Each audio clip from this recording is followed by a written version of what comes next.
Hey, everybody, welcome to Reading the Bible to Cats. We have a very lovely um, visage before us, Henry in repose. So I'm going to read. I had a nice day today, so I want to thank you all because I think you're praying for me. Oh man, I need it, I tell you. Prayer, the currency of heaven. I don't know if prayer could really qualify as currency, then it's probably um just scratch that. But anyway, all that to say, I value prayer.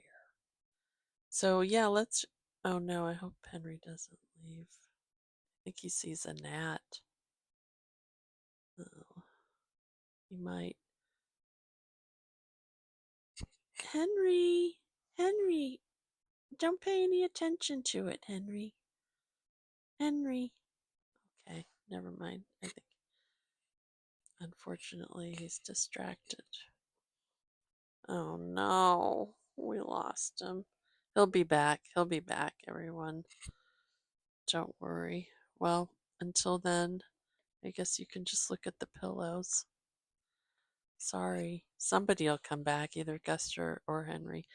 Well, let's read First Samuel or Shemuel, Aleph, 25. And I'm reading from the Complete Jewish Study Bible, which Robin sent. Thank you, Robin. So if I mess up on the Hebrew names and words, please forgive me, especially all of you who know Hebrew. Okay.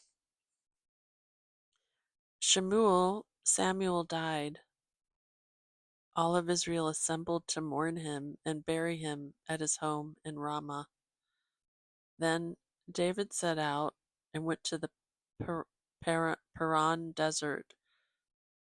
Now there was a man in Maon who had property in Carmel.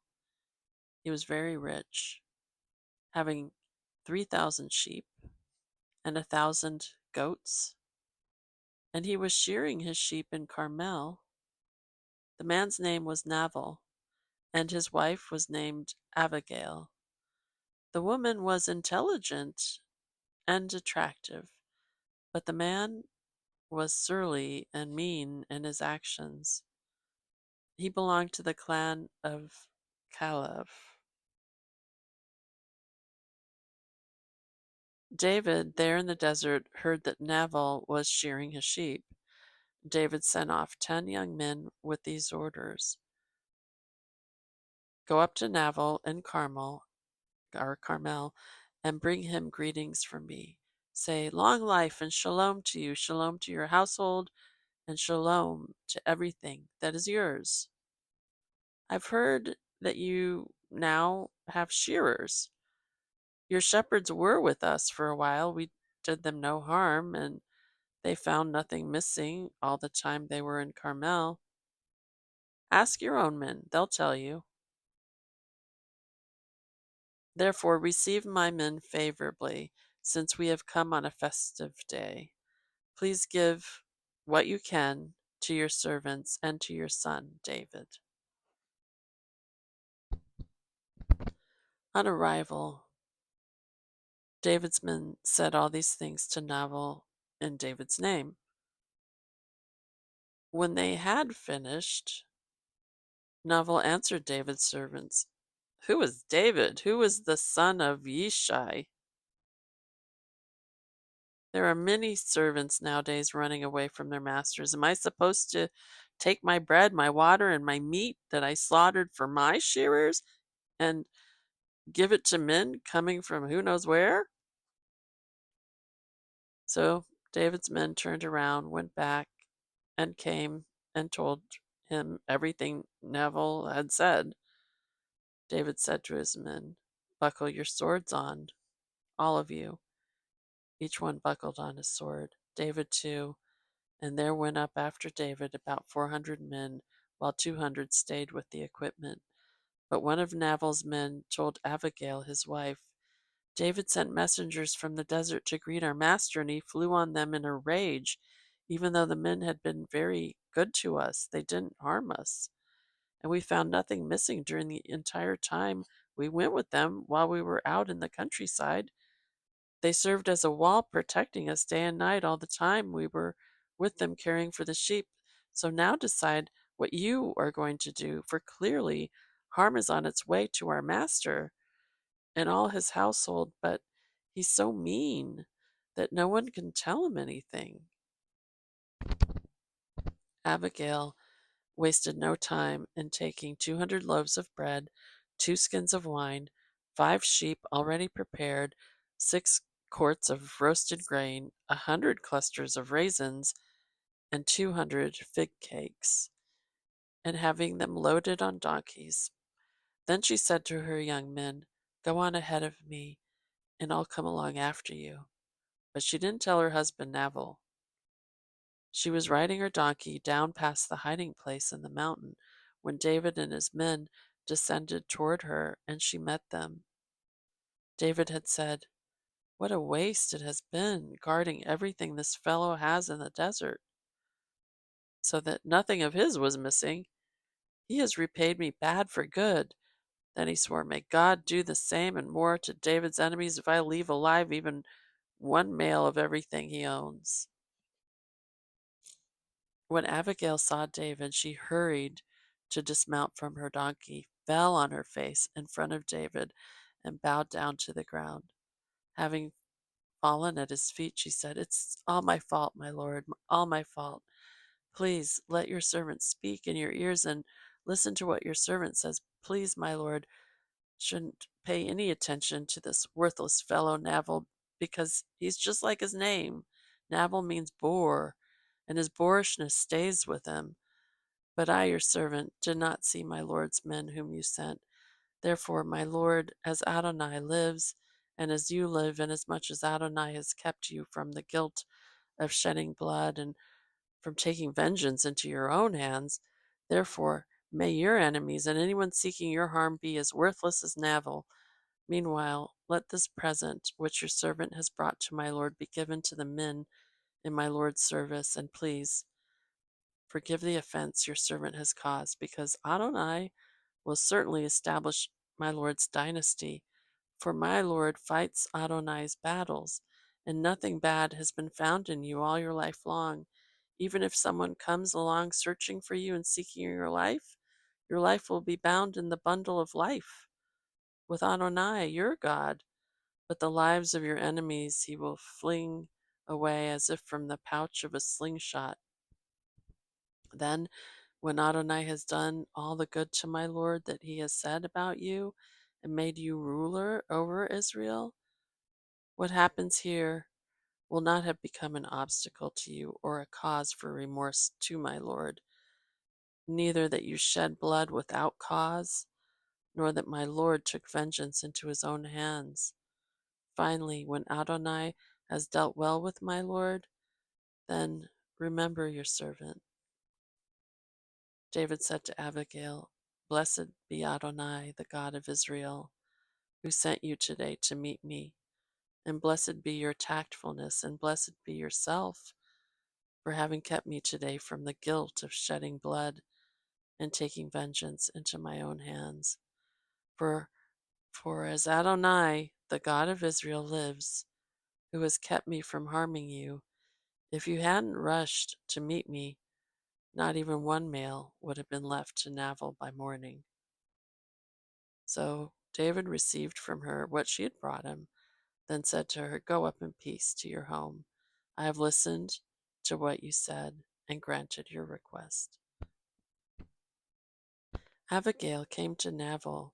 There he was in his house, holding a feast fit for a king. He was in high spirits because he was very drunk.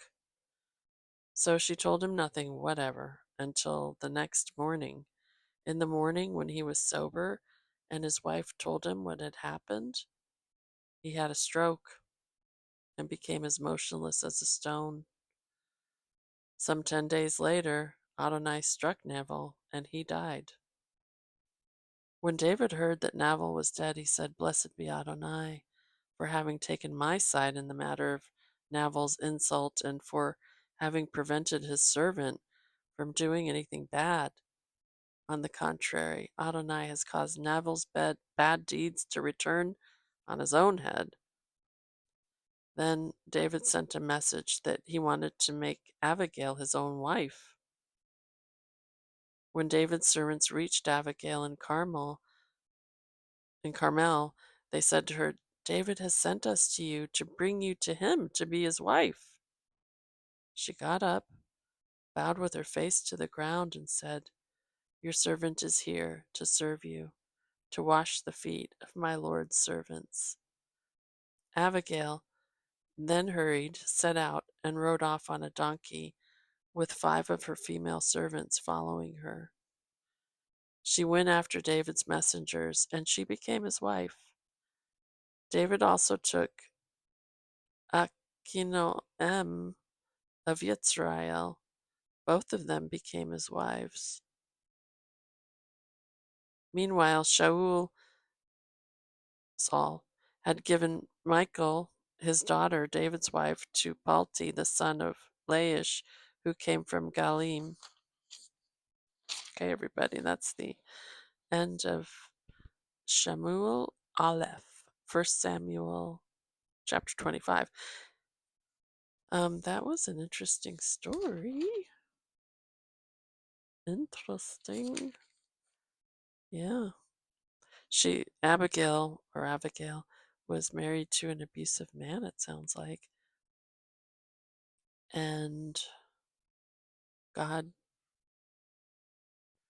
delivered her from him, um, and gave her a king. Gave her a king. Um, yeah, interesting. Yeah, I think that's what stands out to me is, it's the other thing that really stands out to me is, um, well, the description of Abigail. The woman was intelligent and attractive, but the man was surly and mean in his actions. Yeah, he was a meanie. Oh, it's not fun. Um, yeah, how would you like to be in the Bible and the only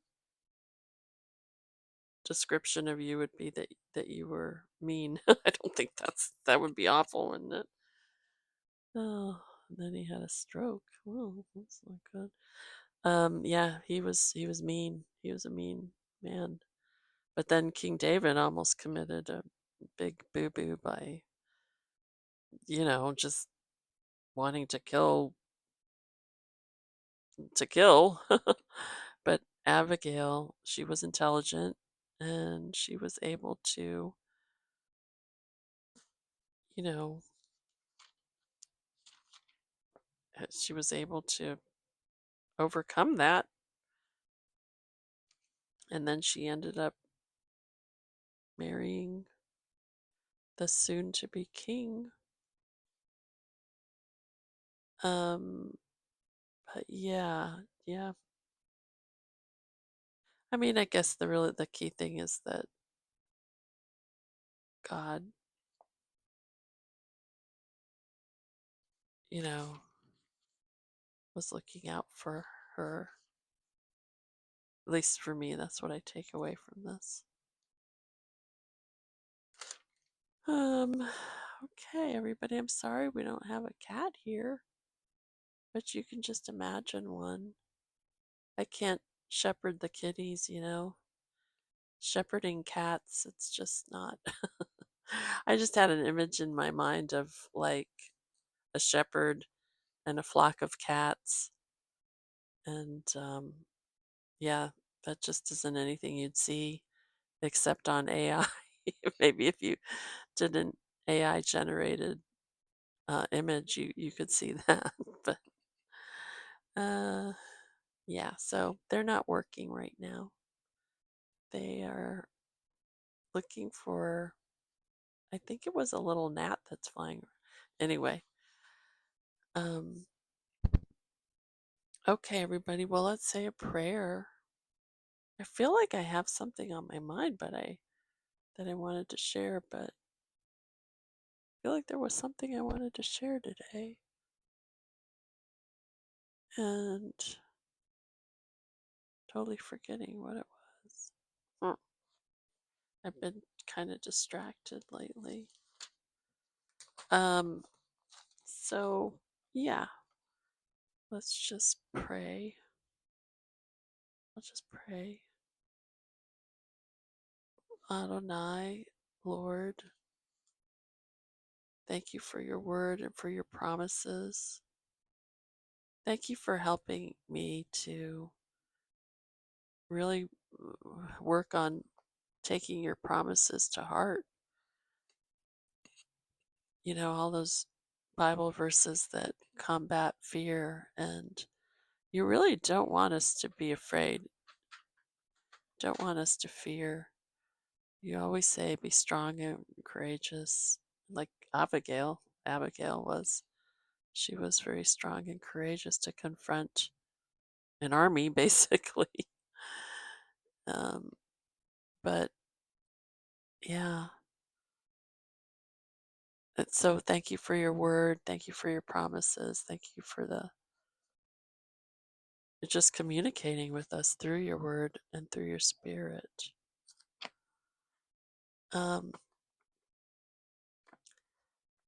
I yeah, help me to continue to take every take captive every thought that sets itself up against your truth and your knowledge and who you say yourself to be.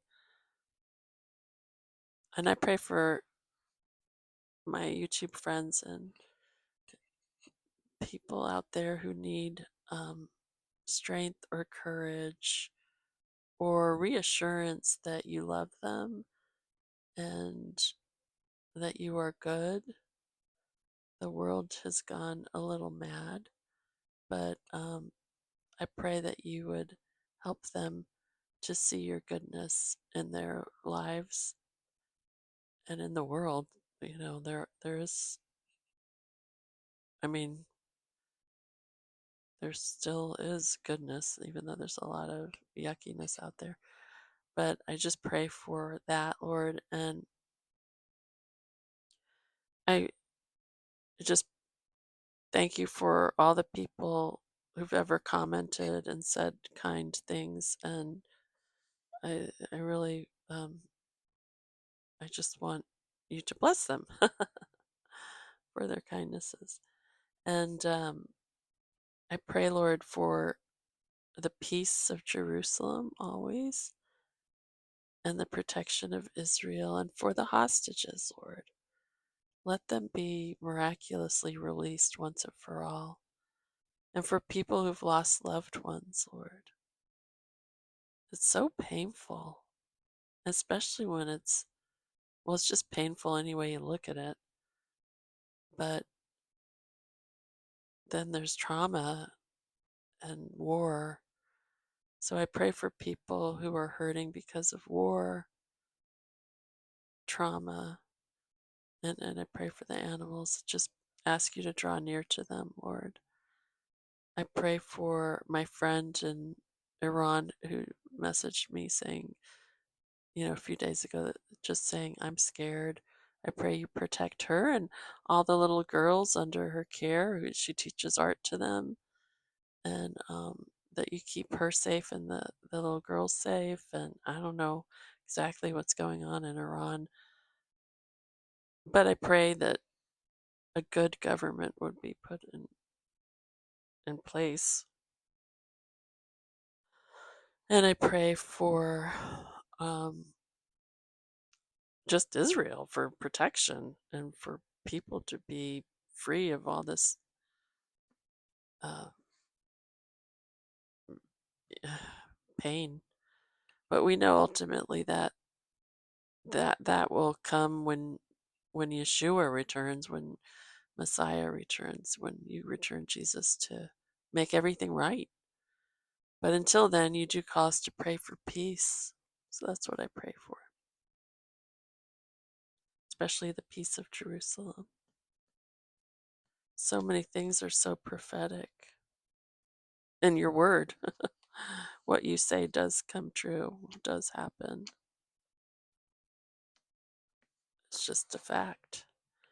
So, anyway, Lord, protect us from the evil one and give us your joy, your peace, your shalom, and your love.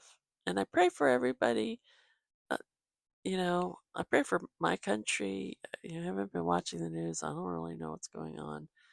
But I pray that we would be able to love our neighbors as we love ourselves and love one another. And I pray for people in other parts of the world who are seeking you, that you would show up for them, Lord. And I pray all these things in Jesus' name, amen. Oh, we have a kitty, everybody. He's going to come over here, though. Okay, well, I'll talk to you later, everyone. Bye.